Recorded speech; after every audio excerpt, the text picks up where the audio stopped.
So behavior is always a tricky one, and for all students, you need to, but just with just what you would, just like you would with your other students, you need to model desired behaviors and clearly identify what behaviors you expect in the classroom.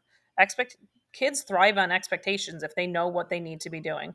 Use behavior contracts or token economies if necessary. That's something you would work with the case manager on. Be consistent with your rules and routines. Reinforce desirable behaviors and that serve as alternatives to inappropriate behaviors. I've had students in the past who love to tap their pencil on their desk.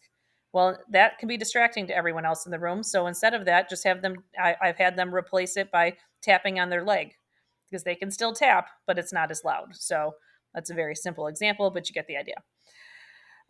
Explicitly teach and practice coping and calming strategies.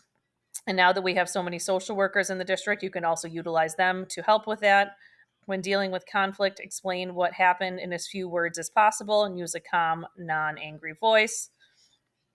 Use natural consequences when possible to reinforce the cause and effect. And these students are not special or cute, and I think that's something that we all naturally do when we are working with these students initially. But we need to realize them that they need to have the same expectations of behavior as all the other students in your class. So if they're cutting in line or they're acting immature or making noises, none of those things are okay. You need to address it just like you would any other student in the room, because we need them to know the expectations in those settings.